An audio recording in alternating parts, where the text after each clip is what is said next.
Bonjour à tous et bienvenue, moi c'est Equinox, je suis une illustratrice spécialisée dans les univers un peu fantastiques et oniriques. J'adore dessiner des elfes, des sorcières et justement en parlant de sorcières, aujourd'hui dans ce nouvel épisode de la Arty Academy, on va dessiner une sorcière dans un style cartoony. Voici le dessin qu'on va réaliser et j'espère qu'il vous plaît et j'espère que ce tuto vous apprendra plein de choses.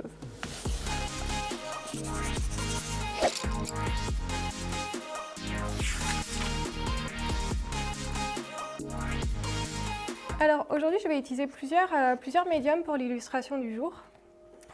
Je vais commencer par le classique crayon de papier. Alors du coup moi j'utilise un crayon 2H. Du coup c'est des crayons qui sont assez clairs parce que selon le code du crayon en fait on peut obtenir un résultat plus ou moins foncé. Et moi je préfère les crayons très légers à la pointe bien dure parce que c'est plus facile à gommer. Je vais utiliser deux sortes de feutres. Alors les points 88 et les Pen 68 de chez Stabilo Arty. Et du coup, c'est les mêmes feutres, la même gamme de couleurs, seulement il y en a un pointe fine et un pointe large. Du coup, on va les regarder ensemble. Alors du coup, je commence par vous montrer le rendu du crayon de papier.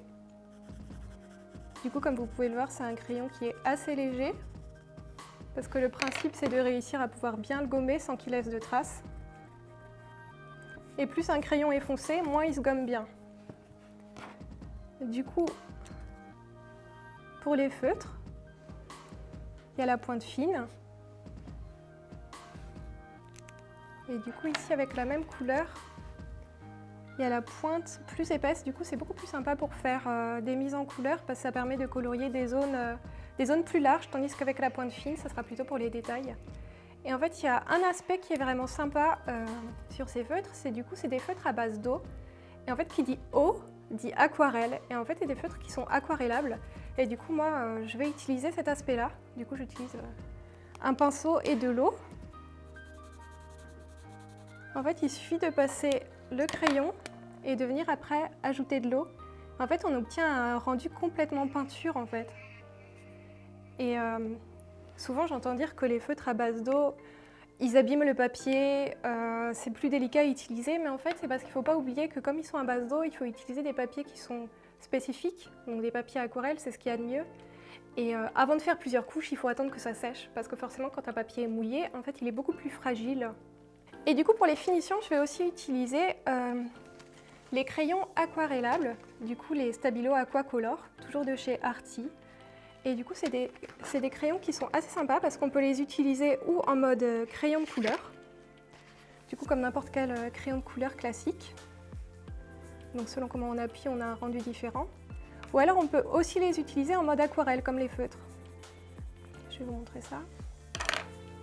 En fait, en ajoutant de l'eau, pareil, on a un rendu peinture. Alors du coup voilà pour tout le matériel que je vais utiliser aujourd'hui et on va passer au dessin.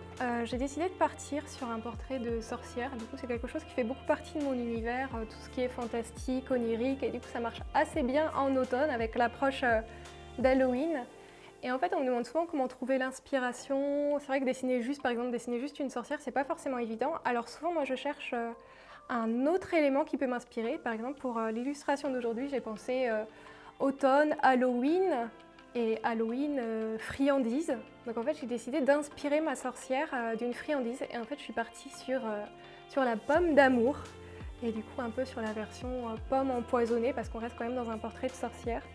Donc moi je vous conseille ces petites astuces. Donc si jamais vous voulez dessiner vous aussi une sorcière, vous pouvez dessiner la même que moi, pas de souci. Elle est aussi disponible à l'impression sur le site de Stabilo, mais vous pouvez aussi dessiner votre propre sorcière en vous inspirant peut-être d'une autre friandise, comme vous voulez. En tout cas ça peut être un petit challenge intéressant. Alors du coup quand je commence à dessiner un visage, je commence par faire quelques traits de construction. Alors le principal que je fais c'est un cercle, qui n'a pas besoin d'être parfait, parce que de toute façon il sera gommé, mais c'est vraiment pour avoir un repère visuel. À partir de là, je fais deux traits de construction.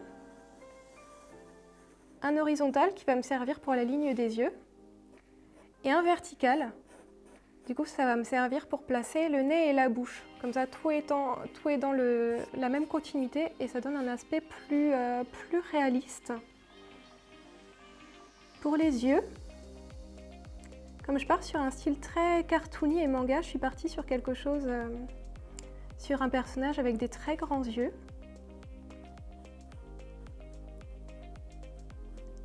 Et du coup, comme mon personnage il est légèrement de 3/4, le deuxième œil, il va être un peu déformé du coup. Il va être un peu plus étroit en fait pour avoir un côté un peu plus effet de perspective, un peu plus réaliste. Parce que même quand on dessine dans un style cartoony, manga, ou qu'on essaye de s'éloigner un peu de la réalité, il faut toujours garder en tête les vraies proportions du corps humain. Parce que c'est une fois qu'on les comprend et qu'on les maîtrise qu'on arrive à les déformer tout en obtenant quelque chose qui nous semble plausible à l'œil. Donc du coup, il faut toujours essayer de garder les bonnes proportions. Alors pour mon regard, je dessine pas, pour l'instant, je dessine pas les pupilles. C'est quelque chose que je fais à la mise en couleur. C'est quelque chose que j'aime pas trop faire du coup à l'ancrage, au liner, parce que du coup je trouve que ça durcit beaucoup le regard. Moi j'ai tendance à faire une pupille en couleur, et du coup on verra ça tout à l'heure pendant la mise en couleur. Alors, du coup, si vous vous trompez, c'est pas un souci. Moi je dis toujours que c'est quand on fait des erreurs qu'on apprend. On apprend beaucoup plus en faisant des erreurs qu'en faisant tout parfait du premier coup. Donc il ne faut pas avoir peur de rater, de gommer. D'ailleurs, j'ai souvent des gens qui me disent que quand ils font un dessin et qu'ils se rendent compte que le dessin est raté, ils arrêtent et ils l'abandonnent. Et en fait, moi je conseille pas du tout de faire ça. Moi je conseille d'aller jusqu'au bout du dessin même s'il est raté. Parce que déjà, on apprend de ses erreurs, mais aussi on peut réussir à apprendre à le corriger en cours de route. Et en fait, si on arrive à aller jusqu'au bout, on aura appris beaucoup plus que si on l'avait abandonné pour recommencer. Donc du coup, moi, l'astuce que je peux vous donner, souvent quand on me dit comment faire pour progresser, comment faire pour s'améliorer, c'est finir tous ces dessins. Aller au bout de tous ces dessins, même les rater. Et d'ailleurs, il ne faut pas avoir peur, il ne faut pas complexer de rater les dessins. Parce que du coup, personne n'y arrive du premier coup. C'est normal. Alors du coup, je vous laisse continuer de votre côté votre dessin. Ou alors, comme je vous disais, allez télécharger le mien sur le site de Stabilo. Et du coup, on se retrouve pour l'aspect mise en couleur. Du coup, je vais vous montrer comment utiliser les différents feutres sur votre dessin. Alors du coup, on va commencer la mise en couleur. Et pour ça, je vais utiliser les pens 68, du coup, qui sont disponibles en 65 couleurs. Du coup, c'est hyper varié. Moi, je trouve ça sympa parce que plus il y a de couleurs, plus il y a de possibilités. Mais je dois vous avouer que moi, j'utilise pas beaucoup de couleurs dans mes illustrations. Alors ça, c'est les couleurs que j'ai choisies aujourd'hui. En fait, j'essaye de ne pas utiliser beaucoup de couleurs parce que je veux pas qu'en fait l'œil se perde. Donc j'aime bien travailler par exemple avec les complémentaires ou une gamme un peu restreinte. En fait, aujourd'hui, j'ai décidé que j'allais bosser avec des feutres orange et rouge. Forcément, comme on part sur la pomme d'amour, hein, c'était obligé. Et du coup, je vais aussi travailler avec les couleurs complémentaires du rouge. C'est ce qui permettra de faire bien ressortir les couleurs et de les complémenter l'un l'autre. Du coup, je vais travailler avec du vert aussi. Ça sera pour l'aspect vraiment de la pomme. Du coup, je vais lui faire les cheveux marron et le fond, je vais le faire dans des tons un petit peu marron, kaki, un peu plus foncé pour que le personnage y ressorte bien. Alors du coup, je vous laisse choisir vos couleurs, mais gardez en tête qu'il vaut mieux avoir une palette limitée mais qui fonctionne bien, plutôt que d'avoir 36 000 couleurs et après d'avoir un dessin qui est étouffant où on ne sait plus où regarder. Donc moi, c'est le conseil que je vous donne, c'est les palettes restreintes. Pour les zones d'aplat, alors moi j'ai une petite astuce, hein, du coup, si vous voulez éviter au maximum d'avoir des traits et d'avoir des traces, parce que c'est vrai que souvent on aime bien avoir un côté lisse. En fait, c'est d'utiliser directement de l'eau. Alors, je vais vous montrer. Alors, l'astuce, c'est de travailler assez vite, parce qu'en fait, il faut éviter que le feutre n'ait le temps de sécher. Alors, ça peut paraître stressant, hein, mais ne vous inquiétez pas, s'il reste des traces, moi aussi, il me restera des traces. Et en fait, aux étapes suivantes, aux étapes de l'ombrage, on va venir complètement atténuer ça. Donc, ne cherchez pas la perfection tout de suite.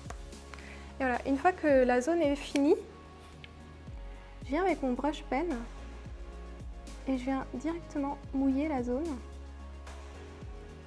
S'il y a un peu trop d'eau, n'hésitez pas à prendre un sopalin et à venir récupérer un petit peu. C'est pas un souci. Et du coup, ça va permettre d'atténuer les traces de feutre que vous pourriez avoir. Du coup, c'est un aspect qui est assez méconnu des feutres à base d'eau, mais c'est vraiment leur côté peinture que je trouve vraiment hyper intéressant. Pour moi, il ne faut pas travailler avec des feutres à base d'eau sans réussir à exploiter tout leur potentiel. Alors bien sûr, dans certains projets, vous n'aurez peut-être pas besoin d'utiliser de l'eau, mais c'est quelque chose que je vous conseille de tester. Ça permet vraiment d'aller beaucoup plus loin.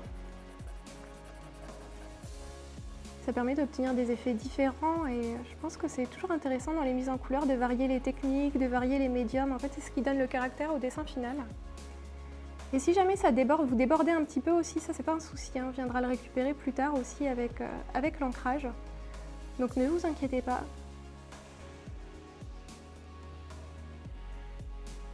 On ne cherche pas à être parfait tout de suite, vraiment. S'il y a des petites traces, ça fait aussi partie du process de l'illustration faite main.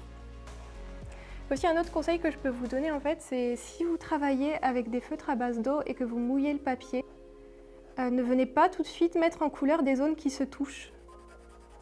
Par exemple, là je suis en train de dessiner les yeux de la pomme d'amour que j'ai mis sur le chapeau de mon personnage. Et je ne vais pas tout de suite mettre en couleur le glaçage, du coup parce que c'est une zone qui va toucher les yeux. Donc cette zone-là, je ne vais pas tout de suite la mettre en couleur parce que sinon ça peut baver.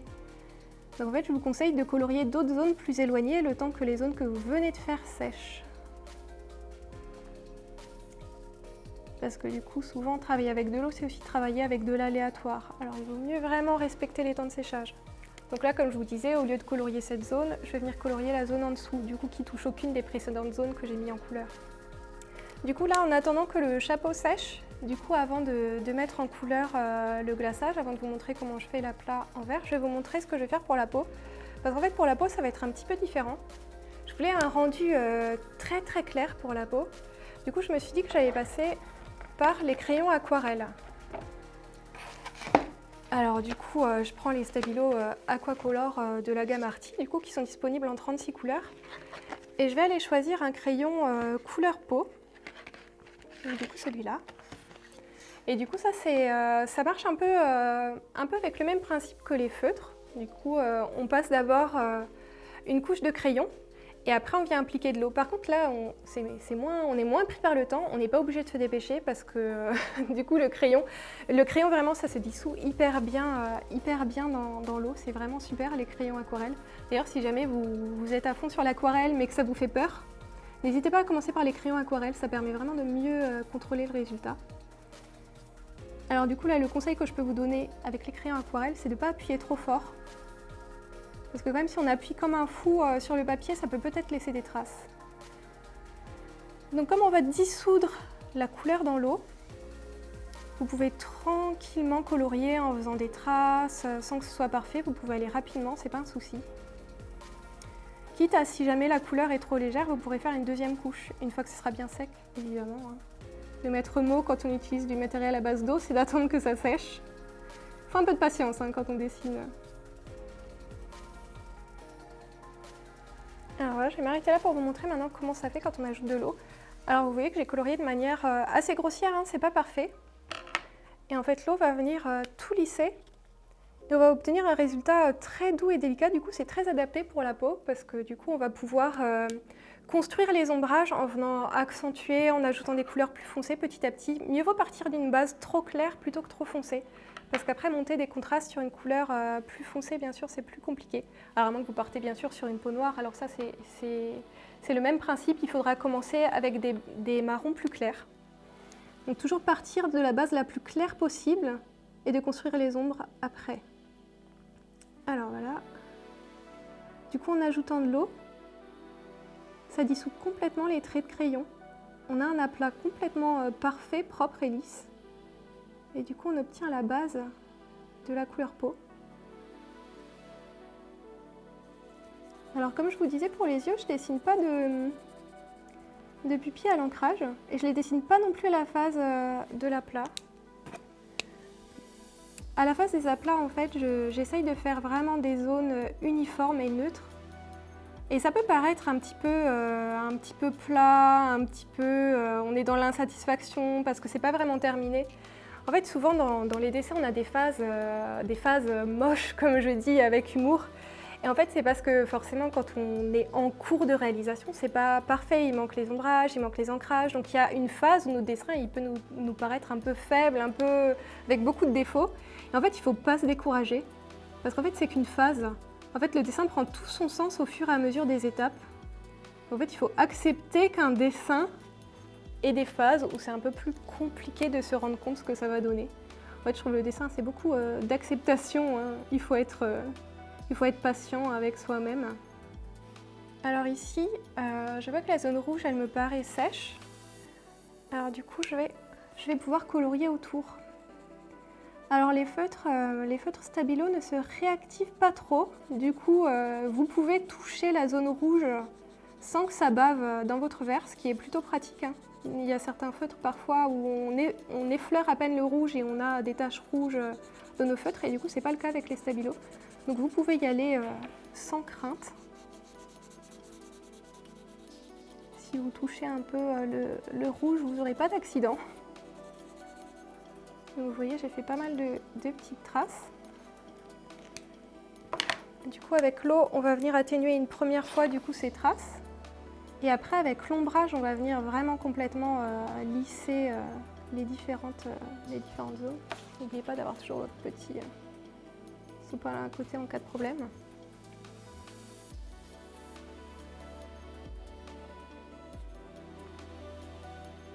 Alors ici, du coup, vous voyez que sur mon aplat, il y a quand même beaucoup de traces. Et en fait, c'est pas un souci. Et justement, c'est assez sympa parce que ça va me permettre de vous montrer une autre astuce, en fait, un moyen de venir corriger ça. Mais pour que ça fonctionne, il faut que j'attende que ça sèche. Donc en fait, on va faire une petite pause de 5 minutes et je vous montre cette petite astuce. Bon, alors du coup, là, je vois que la zone est bien sèche. Alors du coup, je vais vous montrer la petite astuce. En fait, elle est toute bête. Il suffit de venir passer une deuxième couche, en fait. Et là, du coup, comme on a bien attendu que ça sèche, on ne va pas abîmer le papier. Parce qu'en fait, si jamais vous aviez passé tout de suite une deuxième couche, en fait, le papier il aurait été très fragilisé et mouillé, et en fait, on aurait pu faire des trous dans le papier. Même avec du papier aquarelle, il faut faire attention. Alors du coup, je vais vous laisser finir de votre côté les aplats. Et on va se retrouver juste après pour les astuces d'ombrage et de mise en couleur. Alors une fois que vos aplats sont finis, il est temps maintenant d'apporter les ombrages, et c'est vraiment ce qui donne la vie, le contraste et le volume à nos illustrations, donc c'est vraiment une étape indispensable. Et je vais commencer par appliquer du crayon de couleur sur les zones de ma peau. Je ne vais pas tout de suite les mouiller, je vais d'abord poser toutes les zones de couleur. Ici sur le visage par exemple, j'aimerais lui faire des joues un peu rouge rosé et le nez aussi un peu rouge. En fait, c'est ce que je commence à faire. Donc, comme je vous disais, du coup, pas de stress avec le crayon de couleur. Il se dilue super bien. Vous pouvez laisser autant de temps que vous voulez entre l'application et l'eau. Alors, là, j'applique l'eau. D'ailleurs, vous remarquerez qu'en appliquant de l'eau sur des crayons de couleur aquarelle, en fait, ça intensifie les couleurs. Elles peuvent paraître plus pâles avant l'application de l'eau. Donc, il faut bien garder ça en tête. Il ne faut pas penser que la couleur qui sort sera exactement celle que vous aurez. Alors, du coup, les rougeurs sont terminées. Alors, si jamais je veux les intensifier, il faut que j'attende que ça sèche. Alors, du coup, je suis venue chercher un crayon marron, un peu marron-rouge. Alors, je sais qu'il y a des gens qui se lâchent vraiment dans les ombrages de visage. Il y a des gens qui utilisent des violets, des bleus. Alors, vraiment, n'hésitez pas. Moi, si j'ai décidé de partir sur du marron, c'est parce que, comme je vous disais tout à l'heure, je veux qu'il n'y ait pas trop de teintes différentes dans mon illustration. Donc, du coup, je suis partie sur quelque chose qui rappelle plus la couleur des cheveux et du fond. Mais comme dit, vous pouvez tester de votre côté, hein. Vous pouvez complètement vous lâcher sur les couleurs d'ombrage. N'hésitez pas à essayer aussi sur un brouillon avant pour voir quelle couleur fonctionne le mieux pour vous.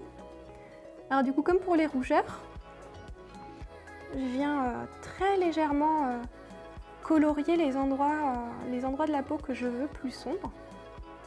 Et du coup, je vais venir après ajouter de l'eau.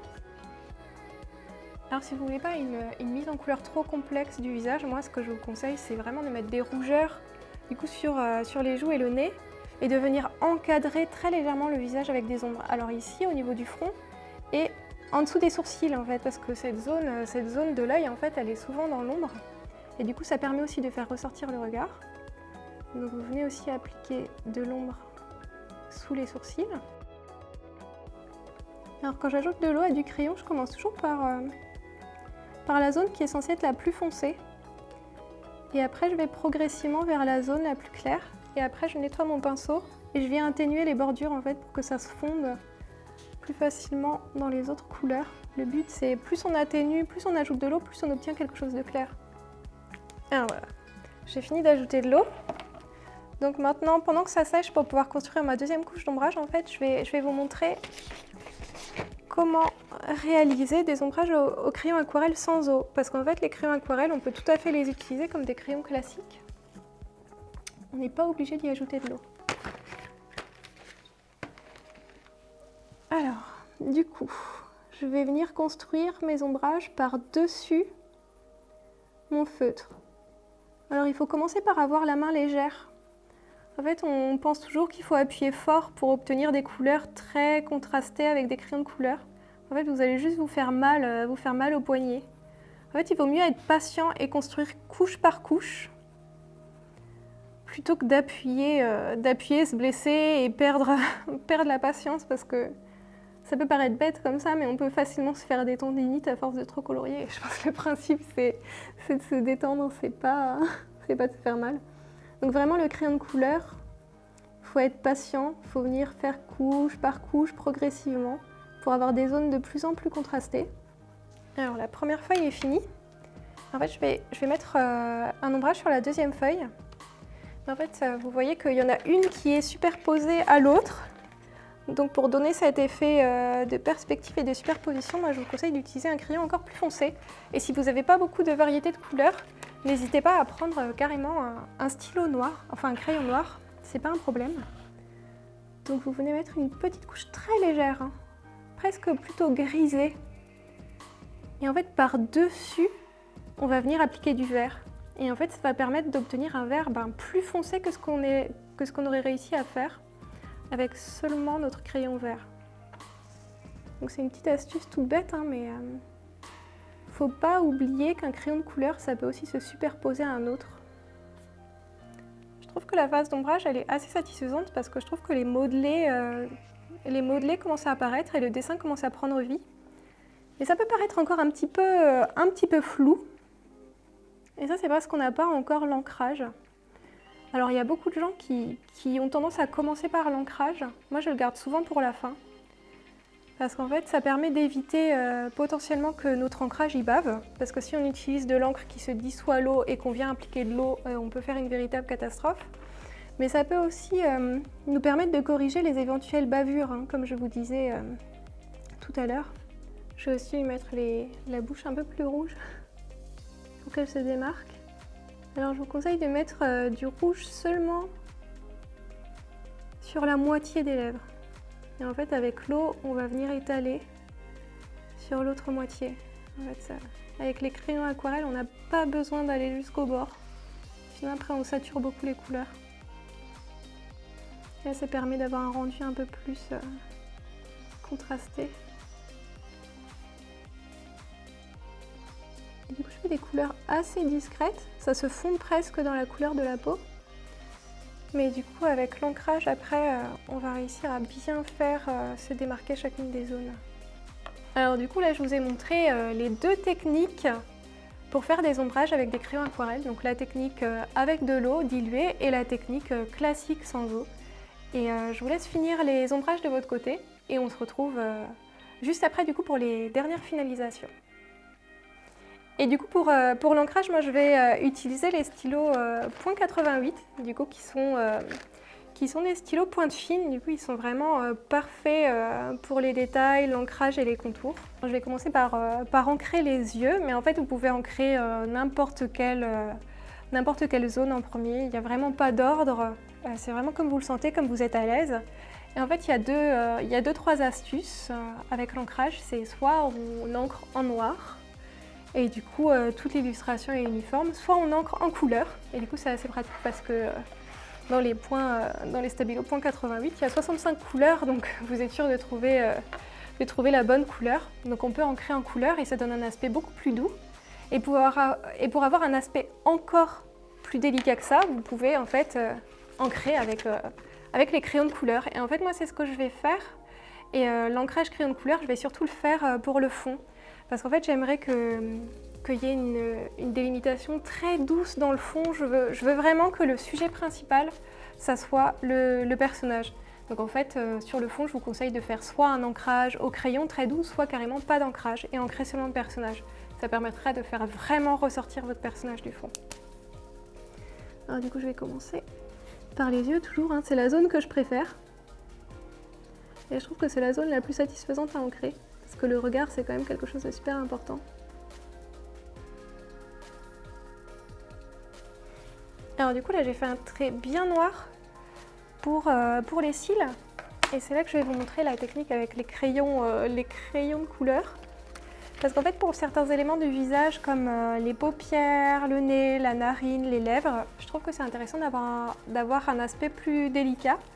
Et du coup, je pense que le faire au crayon, c'est vraiment une bonne idée. Alors, je vais essayer sur mon brouillon mes crayons pour être sûr d'avoir la bonne teinte. Mieux vaut toujours essayer plutôt que se tromper sur le dessin. Donc vraiment, n'hésitez pas à toujours vérifier vos couleurs. J'ai choisi un brun du coup foncé mais pas trop, et c'est avec ça que je vais faire mes ancrages dans le visage. Mais du coup, il faut que la pointe soit bien fine. Alors du coup, je vais commencer par tailler mon crayon. Alors une fois que mon crayon est bien taillé, je viens assez délicatement faire l'ancrage. En fait déjà ça permet un rendu plus fin et c'est moins agressif, c'est plus doux. Donc il y a des endroits où on veut un ancrage très prononcé et du coup là les liners c'est super. Et les endroits où on veut un rendu plus doux, vraiment les crayons c'est une bonne astuce, c'est un bon compromis. J'ai aussi tendance à faire au crayon les lignes à l'intérieur des peaux. Par exemple, la zone ici, la démarcation entre le visage et le cou, celle-là, je vais la faire au crayon. Tandis que les lignes extérieures, par exemple celles qui donnent sur le fond, ben, celles-là, je vais les faire en noir. Ça permet aussi de faire se détacher le personnage à l'intérieur des lignes plus claires et sur l'extérieur plus foncées. C'est une astuce aussi qui est assez sympa à utiliser. Voilà, alors du coup pour les éléments suivants, je vais reprendre le liner et je vais continuer au liner. Et vous voyez que dans les zones par exemple ici, c'est pas tout à fait net, il y a des petites bavures et en fait avec le liner on va pouvoir égaliser ça. Alors du coup avec mon liner je vais venir faire le contour et je vais le faire suffisamment épais en fait pour pouvoir lisser les petites bavures. Et du coup, on aura l'impression en fait qu'il n'y a pas eu de petits soucis. C'est là où je vous disais que c'est pas très grave de déborder. Voilà, par exemple, on voit plus du tout les débordements et du coup là, je vais continuer tout le reste de l'illustration comme ça et je vais pouvoir corriger tous les petits défauts, tous les petits contours qui sont pas tout à fait alignés. Comme quoi, des fois, il faut attendre jusqu'à la fin d'une illustration pour pouvoir tout corriger. C'est pour ça qu'il faut aller jusqu'au bout sans baisser les bras.